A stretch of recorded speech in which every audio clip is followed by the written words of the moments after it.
Pinakasalan ng matandang babae ang isang paslit na lalaki at may kakaibang nangyari sa kanilang honeymoon. Si Akira ay nakatayo na sa altar, naghihintay kay Batu na sadyang pinagtataasan ng kilay ng mga naroroon. Walang sino man ang pumapabor sa pagpapakasal ng 60 years old na matanda sa isang bata na 12 taong gulang pa lamang. Pero nang madiskubre ng lahat ang tunay na dahilan ay labis na silang naiyak. Ang matandang babae ay sadyang nababaliw na magpakasal sa isang napakabata pang lalaki ay isa sa malaki niyang pagkakamali. Ang kanyang maid of honor ay napapayuko na lamang sa eksena. Kung hindi lang ako nabayaran ng malaki at di ko lang kailangan ng pera ay aalis ako dito. Sambit ng magandang babae na siyang pinili ng matanda para maging kanyang maid of honor. Ang lahat ay sinaayos ng matanda mula sa kasuotan nilang magiging mag-asawa hanggang sa pagkakasaayos ng paligid. Siya at ang kanyang groom ay nakasuot ng parehas na tela, indikasyon na umorder siya ng maraming rolls ng kinte. Ang fiber na kilala sa tawag na kinte ay nagmula pa sa nangungunang textile suppliers. Ang tela o fabric na iyon ay tradisyonal sa mga African weddings at sadyang tapat ang matanda sa kanyang pananampalataya at kultura. Kinukonsidera na ang isang kasal ay dapat maging napakaganda. Sinundan ni Akira ng maayos ang protocol at isinuot ang kanyang outfit na binubuo ng 4 na bahagi. Ang blouse niya o buba, ang skirt o iro, ang turban o hele, at ang shawl at pele. Ang kasuotan ni Akira ay ivory colored at ipinakiusap niya ang lahat na magsiayos ng perpekto hanggat maaari. Ang batang lalaki ay nakabihis din ng ayon sa African wedding costumes. Nakasuot din ng kaparehas na kulay na ivory na suit na tawagin ay dasiki, na binubuo naman ng 3 bahagi. Ang shirt niya o buba na umaabot hanggang sa kanyang tuhod, ang kanyang pantalon at ang hat na kanyang suot, maging ang bulaklak na dala ng groom ay taglay ang ganda ng kulay at halimuyak na umaayon sa kanilang kasuotan. Mula sa isang traditional standpoint, ang kanilang kasalan ay naging perpekto nga gaya ng nais ni Akira. Nagawa niyang imbitahan ang lahat ng kanyang kakilala, pero nang malaman nila ang kakaibang kondisyon ng kasal ay maraming tumanggi sa imbitasyon. Nadismaya naman si Akira. Ang karamihan sa mga bisita ay mga taga-bayan na siyang nakakakilala sa batang si Batu. Ang pagkalaki ng bata ay kanilang napagmasdan, kaya naman medyo hindi sila aprobado sa kasalan. Gayunpaman, ang bayan nila ay sadyang napakahirap at ang pagdalo sa kasalan ay nagbibigay oportunidad sa kanila na makakain ng masasarap na pagkain at makainom. Maging ang ibang mga kapamilya ni Akira ay kinekwestiyon ang kanyang ginagawa, pero sinasabihan lang sila ni Akira na mga hipokrito dahil nagagawa nilang ikasiya ang pagpapakasal ng isang dalaga at matandang lalaki na waring normal na lamang ngayon, kaya't yun na lang ang nakasanayan. Sa loob ng ilang henerasyon na nakalipas, ang pagpapakasal sa isang dalaga ng isang matandang mayaman na lalaki na halos 60 years old ang edad ay nakagawian na ng kanilang bayan para sa sariling kapakinabangan ng babae at ang kanyang pamilya. Kaya naman ang lahat ng mga taga roon ay nagnanais na magkaanak ng isang babae. Inaalagaan ang mga ito hanggang sa magdalaga para maisalba sila sa kahirapan ng buhay. Siyempre, marami sa kanila ang hindi nagtagumpay, kung saan humantong ito sa pagkakaroon pa rin ng ordinaryo nilang buhay, nag-aalaga sa kanilang bawat pamilya. Ang pinakamalala ay maimbita sila sa mga taong may sapat na pera para makatulong sa investment ng kani-kanilang ama. Sa huli, ang mga dalagang yun ay naaabuso lamang ng bago nilang pamilya. Si Akira ay isang matatag na babae mula sa Angola. Nagawa niyang palakihin ang kanyang anak katuwang ang kanyang minamahal na asawa. Ang kanyang asawa ay sadyang napakayaman noon, pero mapagkumbaba pa rin sa kabila ng karangyaan. Nakilala nga siya ni Akira noon na napakasimple, sa kasuotan lamang at hindi din nagpupunta sa magagarang lugar na puntahin lamang ng mga mayayaman. Ang kanilang mga dates ay naging ordinaryo lamang gaya ng pamamasyal sa parke at pagpunta sa street parties tuwing may festival. Kaya nang aminin kay Akira ng lalaking yun ang yaman nitong tinataglay, ay hindi siya agad naniwala. Hanggang dalhin siya nito sa isang mansyon at dito napagtanto ni Akira na totoo ang kanyang nadinig. At hindi isang biro lamang. Di katagalan ay nagawa nilang maikasal at nabiyayaan ng 7 anak, 5 lalaki at 2 babae. Pinangako ng lalaki na ang kanyang asawa at mga anak ay hindi magkukulang sa anumang pangangailangan. Kaya naman nasanay silang bigla sa buhay ng karangyaan. Pero may sapat na kaunawaan si Akira para mapuna na ang yaman ay waring sumisira lamang sa isipan ng kanyang anak. Sila ay nagsilakihang spoiled, madalas magwala kapag may hindi nakukuha at arogante. Ang buhay ay nagsilbing madali lamang sa kanila, hindi nagbibigay halaga sa bawat paghihirap at effort ng kanilang mga magulang hanggang sa bigyan sila ng hamon ng buhay na hindi masasagot kahit ng salapi. Ang mga bata ay maaaring malagay sa panganib, isang bagay na waring hindi napapansin ng asawa ni Akira. Ang pagmamahal niya para sa kanyang mga anak ay sobrang tindi na nabulag na siya para makita ang kanilang kinahinatnan. Sa tuwing ang 7 magkakapatid ay nangangailangan ng isang bagay, ang kailangan lang nilang gawin ay magsabi, hindi na para iutos ito. Pinagpilitan ng asawa ni Akira na ang kanilang mga anak ay may magandang hustisya sa pag-iisip kung saan magagawa nilang lakbayin ang buhay ng matagumpay bilang isang mabuting tao. Ang mga bata ay nagsilakihan pero tanging ang panganay lamang ni Akira ang nagkaroon ng sapat na intelihente para kumpletuhin ang kanyang pag-aaral at maging isang engineer. Gayunpaman ay hindi na nito kailanman pinagsanayan ang kanyang propesyon dahil umano hindi niya ito kailangan. Ang 6 niyang kapatid ay hindi naman nagbigay halaga sa kanilang kinabukasan. Inaksaya lamang nila ang oras ng kanilang buhay sa pagpaparty at paglulustay ng pera ng kanilang ama. Hindi inaalam kung saan ito lahat nanggagaling. Ang negosyo ng kanilang ama ay may kinalaman sa mga diamante. Maraming nagsasabi na itinitrade niya ito. May nagsasabi din na gumagawa siya ng mga alahas. Pero walang sino man ang nagdirektang nakakaalam kung saan niya nakukuha ang karangyaan ng kanilang pamilya. Sa totoo lang ay wala namang may pakialam. Ang natatangi lamang na nagbibigay interes sa marami ay ang malalaking check na tinataglay ng bawat magkakapatid na nagagawa nilang makamtan buwan-buwan. Isang cheque na sadyang napakalaki ay hindi kakayaning kitain ng sino man sa bayan kahit na magtrabaho man sila maghapon o habang buhay. Ang checking natatanggap ng magkakapatid ay nakukuha nila nang wala silang ginagawa na kahit ano. Wala ni isa man ang nagtatrabaho sa kanila o nagsisikap man lang na mag-aral. Isang swerte nila sa pagkakaroon ng isang napakayamang ama na handang ibigay ang lahat sa kanyang mga anak. Pero isang araw, makalipas ang maraming taon kung saan ang magkakapatid ay pare-parehas ng nasa tamang edad at may kanya-kanya ng buhay, taglay ang kanilang checks at liha mula sa kanilang ina, ay nagsasabing ang kanilang ama ay nalagay sa seryosong karamdaman. Nataningan na rin siya ng doktor at sadyang hindi na siya magtatagal. Nakasaad din sa liham ni Akira na pinapakiusapan niya ang lahat ng kanyang mga anak na umuwi muna nang masamahan ang kanilang ama sa mga huli nitong araw. Ang taong naglaan sa kanila ng pagmamahal at nagbigay suporta sa kanila sa mahabang panahon. Ang kanilang ama ay kayang kumuha ng magagaling na doktor sa mang panig ng mundo. Pero kung minsan ang pera ay hindi sapat, nagawa niyang lisanin ang mundo na naghihintay sa pamamaalam ng kanyang mga anak na kanyang ikinabigo.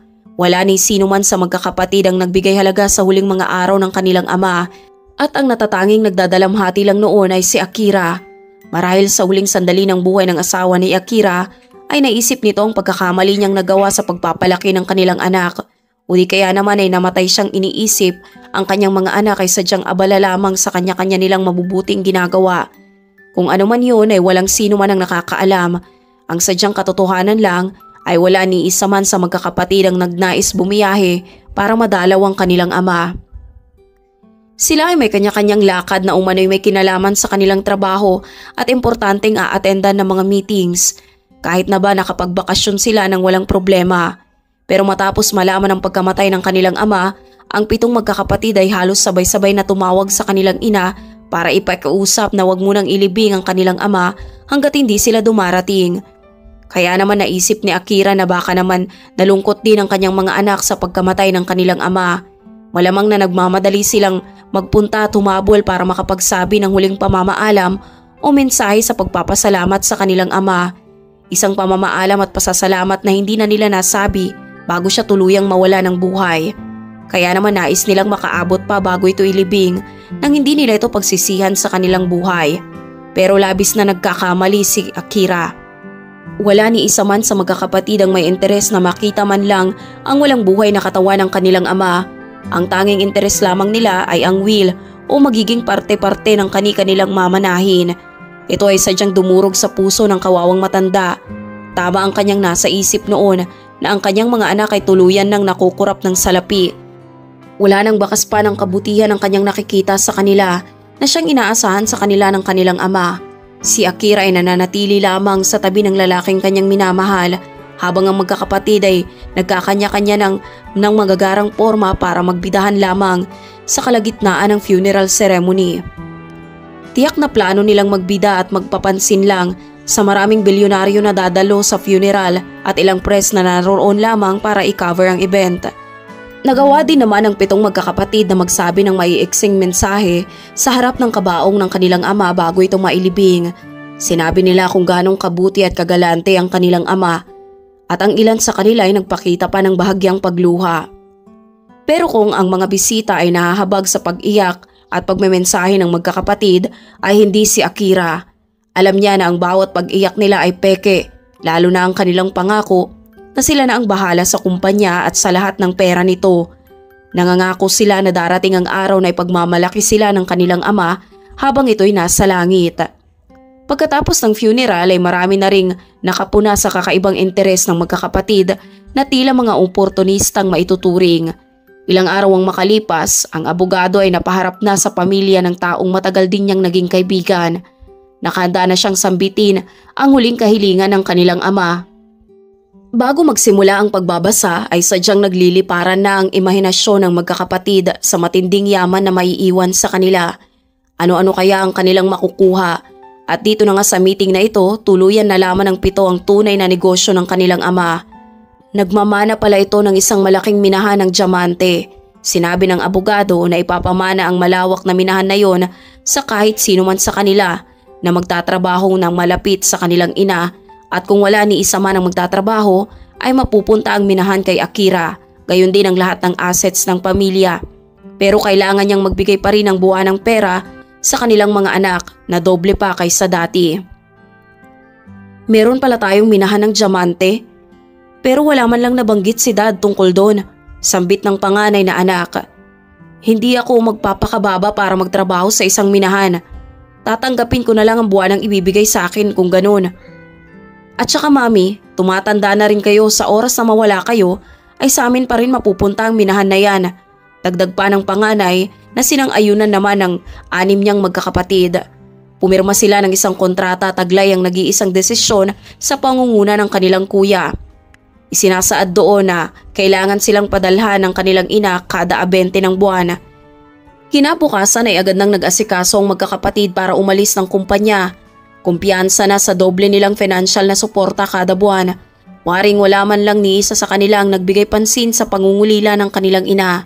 Ang natatanging babae na sadyang nasaktan at nangulila sa pagkamatay ng lalaking kanyang minamahal. Kasama niya ito sa pagtatrabaho sa minahan, kaya't alam niya kung papaanong i-manage ang minahan ng maayos at may buong kakayahan din siya para pamunuan ang kanilang kumpanya. Iba na ang pakiramdam ni Akira sa ngayon. Lalo na't nag-iisa na lamang siya sa malawak at malamig niyang mansyon. Walang ibang dinadala kundi pangungulila. Isang umaga habang kumakawala sa depresyon ng kanyang nararamdaman sa loob ng ilang linggo, ay napagdesisyonan siyang pumunta sa market kung saan sila nagde-date noon ng kanyang minamahal. Habang ang kotse niya ay papunta na sa nasabing destinasyon ay may 4 na batang biglang tumawid sa kalsada na muntik na nilang masagasaan. Napahintong bigla ang kotse at bumaba naman agad si Akira para makamusta ang kalagayan ng mga bata. Dito na unang nakilala si Batu at ang 3 nitong maliliit pang kapatid. Sa buong buhay ng magkakapatid ay nagawa nilang magbenta ng tinapay na sariling recipe ng kanilang ina. Dahil sa pagtitinda ay nagawang makayanan ng magkakapatid ang mabuhay sa araw-araw. Si Akira ay sadyang nahabag sa kwento ng magkakapatid. Nagawa niyang tikman ang kanilang tinitindang tinapay at sadyang napabilib siya sa sarap nito. Agad niyang pinasalamatan ang 4 na magkakapatid sa kahusayan nilang ginagawa. Pagkatapos noon ay binili niya ang lahat ng tinapay na kanilang tinitinda. Pero hindi lang yun, dahil nagawa silang imbitahin ni Akira na sumakay sa kanyang kotse para madala sa kanyang magandang tahanan. Pero nais niya munang maihatid ang mga ito para makilala ang kanilang ina.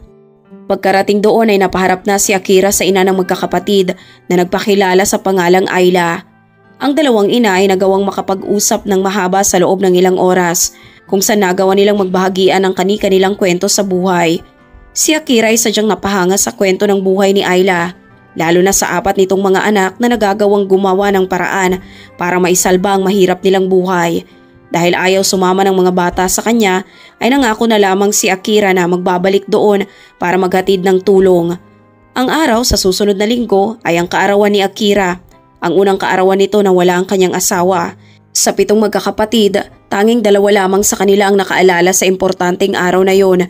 Pero wala ni isa sa kanila ang pumunta at wala man lang puso na magpadala kahit card man lamang. Si Akira ay nag-iiyak sa buong magdamag sa mismong araw ng kanyang kaarawan. Sadyang malungkot ang kanyang pakiramdam at nag-iisa. Bigla na lamang pumasok sa isip niya ang tulong na ipinangako niya kay na Ayla. Pero napagtanto niyang mas sigit pa doon ang pwede niyang magawa. Marami pa siyang ina at babaeng matutulungan. Kaya agad siyang nagsagawa at nag-organisa ng foundation na tutugon para tulungan ang mga babae na may mababang economic resources. Nang malaman ng magkakapatid ang charitable organization na itinatag ng kanilang ina, ay agad nilang kinausap ang mga shareholders ng kumpanya at ilang abogado para pagbotohan ang pagtutol dito. Kahit pa ang organisasyon na yon ay sadyang pinaglalaanan ng kanilang ina ng labis na effort at pagmamahal. Labis na inaalmahan ng magkakapatid ang kanilang ina na gumastos at mag-aksaya ng pera sa mga charitable works. Dito na dismaya si Akira sa kaalaman ng may kapangyarihan din ang kanyang mga anak kahit papano para umalma sa anumang kanyang gagawin.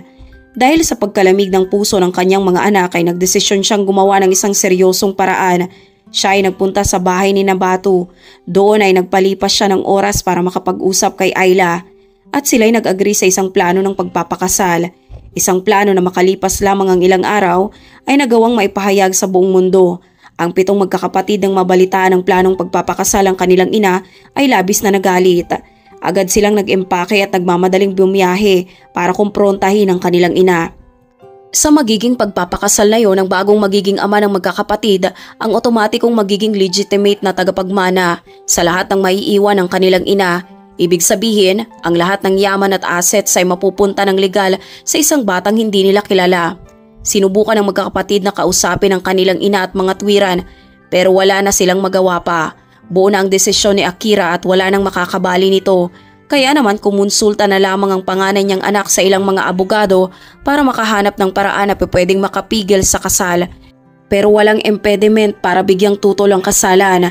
Nasa lugar ito na inaayunan ng kanilang sinusunod na batas. Wala nang magagawa ang 7. Ang araw ng kasal na yon ay sumapit na. Si Akira ay sadyang naging masaya kahit wala ni isa man sa kanyang mga anak ang nagawang sumuporta sa kanya. Wala pang nakakaalam sa tunay na dahilan ng kanyang pagpapakasal. Kaya naman, panay ang pagtitinginan sa kanila at pagbubulungan ng mga bisita. Ang kasalan ay naging maayos at ang seremonya ay sadyang naging magara at elegante. Ang bagong kasal ay sadyang naging masaya. Ang araw na yun ay sadyang hindi nila makakalimutan. Para itong isang natupad na pangarap. Ang masasarap na pagkain ay talagang ine-enjoy ng marami. Ilang sandali pa matapos ang kasal ay nagsidatingan na ang 7 magkakapatid. Agad nilang inagaw ang mikropono ng mga awit sa kasal para sabihan ng masasakit na salita ang kanyang ina. Sinabihan ito na walang moralidad, matigas ang ulo at walang kahihiyan. Ang lahat ay natuon sa eksena habang si Akira naman ay taas noong hinarap ang kanyang mga anak at mga bisita. Inagaw ang mikropono para magsalita. Kayong mga anak ko, dahil sa lumaki kayo sa karangyaan ay labis niyong nasira ang inyong isip. Nakalimutan niyo ang bigyang halaga ang kung ano man ang tunay na importante. Ang inyong ama ay namatay ng walang ibang kasama kundi ako lang at walang hanggang pagmamahal ko sa kanya dahil ayaw niyong makasama siya ng mga sandaling yun. Iniwan niyo kong nag-iisa. Wala man lang nagtanong kung kumusta na ako, kung kumain na ba ako. Kahit alam niyong labis pa akong nahihirapan at nangungulila sa pagkawala ng aking minamahal. Wala kayong ibang binigyang importansya kundi pera at wala nang iba. Pahayag ni Akira habang lumuluha ng sadyang humabag sa mga naroroon. Paano niyong nasasabing mahal niyo ang aming ama pero magpapakasal kayo ngayon sa iba at sa isang bata pa? Pangangatwira naman ang bunso na sadyang naasiwa sa ginawang pagpapakasal ng kanyang ina sa isang bata. Nakita ko si Batu sa kalsada kasama ang kanyang 3 kapatid. Nakilala ko ang kanilang ina na si Ayla at gusto ko silang matulungan. Lalo na nang mapag-alaman kong may malaking tumor ito sa abdomen na kailangang maalis ng operasyon. Sa kabila nun ay nagagawa niyang tuwangan ang kanyang mga anak sa paggawa ng tinapay na siyang binibenta ng mga bata sa kalsada para sila magkapera at may makain. Di ba ayaw niyo kung hayaan na tulungan sila at ang iba pang ina sa pamamagitan ng charity?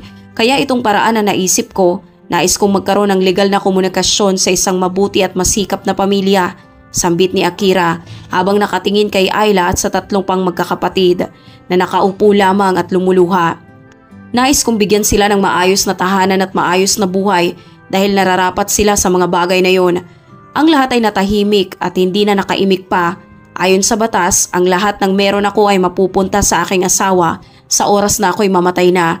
Pagkatapos ng salitang yon, ang mga nanglait kay Akira kanina dahil sa ginawa niyang pagpapakasal sa isang musmos at ang mga nagsasabing masisira ang buhay ng bata sa pagpapakasal sa isang matanda ay nagsitindigang bigla para magbigay ng masigabo at may emosyong palakpakan. Marami sa kanila ang nabigla na lamang napaluha. Imbis na panghusga ay nagawa pang i-congratulate si Akira ng marami.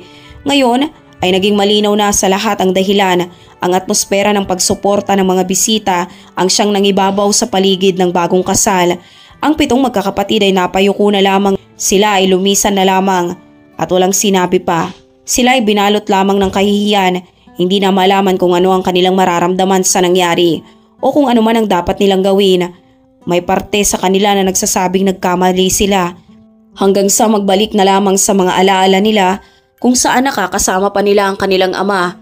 Noong ang pamilya nila ay masaya pang nagkakasama, mga simpleng panahon na nagpapakita, hindi laging importante ang pera. Napapaluhan na lamang silang humarap sa puntod ng kanilang ama. Nangangako na sisimulan na nilang baguhin ang kanilang sarili patungo sa tamang paraan. Sa unang pagkakataon nang makita ni Akira ang sinseridad sa kanyang mga anak, ay nagawa rin niya itong patawarin. Ngayon ay nakahanda na silang bumawi. Sila ay nagkasama-sama at nagkasundo na samahan muna ang kanilang ina bago mahuli ang lahat. Nangako din sila sa pamilya ni Batu na nakahanda silang tanggapin ang mga ito bilang parte ng kanilang pamilya. Sa katagalan ay tuluyan ng yumao si Akira. Ganap nang napunta sa pangalan ng batang si Batu ang lahat. Pero syempre, hinayaan na rin ito ng bata sa magkakapatid matapos din itong maging maayos sa kanila. Matapos ang lahat ng nangyari, masaya na lamang si Ayla at ang kanyang mga anak na magkaroon sila ng magandang tirahan at maayos na buhay kung saan masisigurado na ni Ayla ang magandang seguridad at kinabukasan ng kanyang mga anak. Ang panganay na anak naman ni Akira ang siyang nag-asikaso sa operasyon na kinakailangan ni Ayla at sa tuluyan nitong paggaling. Nagpapasalamat ang magkakapatid na tuluyan silang namulat sa mali nilang ginagawa. Nalabis nilang pinagsisihan. Makalipas ang maraming taon ay ilan sa magkakapatid ay nagkaroon na rin ng sariling pamilya at bilang magulang ng kanilang mga anak ay hindi nila ipaparanas dito ang kanilang naging pagkakamali, kundi ipapaliwanag niya sa mga ito na ang pera ay hindi palaging sagot sa maraming bagay. Sa halip, ang pinakaimportante sa lahat ay ang pagmamahal at respeto hindi lamang sa iyong kapwa, kundi lalo na sa iyong pamilya at mga magulang.